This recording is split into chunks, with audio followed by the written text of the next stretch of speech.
Hi! Hello! నమస్తే. నేను విజ్ఞాని. ఎలా ఉన్నారు అందరూ? ఈరోజు చీరియాల్లోని లక్ష్మీ నరసింహస్వామి గుడికొచ్చామండి. వచ్చినప్పుడల్లా మా ఫ్రెండ్స్ చెప్తూనే ఉన్నారు. "ఆ గుడికెళ్ళండి. చాలా చాలా నచ్చుద్ది మీకు. వెళ్ళండి, వెళ్ళండి" అని. ప్రతిసారి ఏదో వంక పెట్టి ఈయన తీసుకెళ్ళడం లేదు. ఈసారి ఎలాగైనా సరే పట్టుకొని వదలకుండా తీసుకెళ్ళే వరకు ఒప్పుకోకుండా మొత్తం మీద వచ్చామండి ఎలాగైతే. కానీ వచ్చినందుకు మాత్రం ఫస్ట్ ఎంట్రన్స్‌లోనే నాకు చాలా హ్యాపీగా అనిపించిందండి. ఎందుకంటారా, మీకు తెలుసు గదా! నాకు చెట్లు పిచ్చని. ఇంకా గుడి దగ్గర ఎంట్రన్స్ అంతా కూడా వేప చెట్లేనండి. ఆ గాలి చాలండి ఆరోగ్యానికి నిజంగానే. అయినా వేప చెట్లు అమ్మవారు ఉంటదని అందరికీ తెలిసిన విషయమే కదా! ఇంగ అయి చూసేసరికే ముందు నాకు సగం మంచి ఫీలొచ్చేసింది.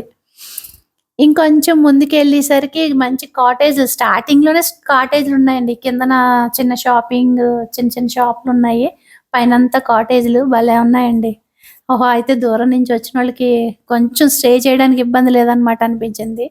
కాకపోతే మేమేమి డీటెయిల్స్ ఏం కనుక్కోలేదు. చాలా తక్కువ టైం ఉంది. అప్పటికే లేట్ అయిపోయింది. ఈయన్ని బలవంతంగా తీసుకురావడంతో ఎక్కువగా ఎక్కువ టైమ్ స్పెండ్ చేయడానికి అవ్వలేదు. ఇంక గుడిలోకెళ్తే అద్భుతంగా అనిపించిందండి. లక్ష్మీ నరసింహస్వామి విగ్రహ దర్శనం మాత్రం అసలా ఆ మానసిక స్థితి ఆ టైంలో వేరే లెవెల్. అది నేను మీకు చెప్పినా ఎలా చెప్పాలో కూడా నాకు అర్థం కావడం లేదు. చాలా చాలా అనిపించింది నాకక్కడ. కాసేపు ప్రశాంతంగా స్వామిని చూసుకొని, నా ఆరోగ్యం గురించి పూర్తిగా ప్రార్థించి, సంపూర్ణమైన ఆరోగ్యాన్నిమ్మని అడగడం. స్వామి నన్ను నిజంగా ఆశీర్వదించాడా అనిపించిందండి నిజంగా నాకు ఆ టైంకి. అప్పుడు నాకలా అనిపించింది. ఇంక బయటకొచ్చి ఇంక చుట్టూ చూస్తేనండి ఉన్నాయండి విగ్రహాలు. అసలు ఎంత ప్రాణం పోసినట్టు చెక్కారండి విగ్రహాలన్నీ కూడాని. చుట్టూ చాలా చాలా చాలా అద్భుతంగా ఉన్నాయి విగ్రహాలన్నీ చూసాం. ఆ వెనకాతల శివాలయం ఉందండి. భ్రమరాంబిక తల్లి, శివుడు. కాపోతే లోపలికి గర్భాలయాల్లోకెళ్ళినప్పుడు మాత్రం వీడియో తీయనివ్వలేదు.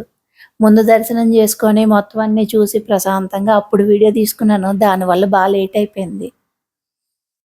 అందుకే ఎక్కువ డీటెయిల్స్ అవి కనుక్కోవడం ఇబ్బందయిపోయింది.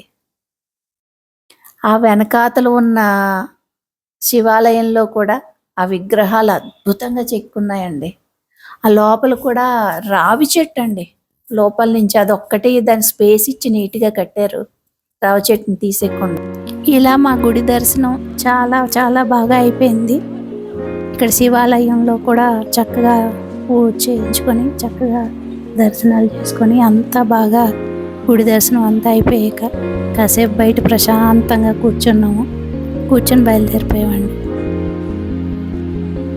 మీరు గనక ఎప్పుడైనా ఈ ప్రదేశంలోకి వస్తే మాత్రం ఖచ్చితంగా వచ్చి ఈ గుడిని దర్శించండి.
గుడి కనుక మీకు నచ్చినట్లయితే లైక్ చేయండి, షేర్ చేయండి, సబ్స్క్రైబ్ చేయండి.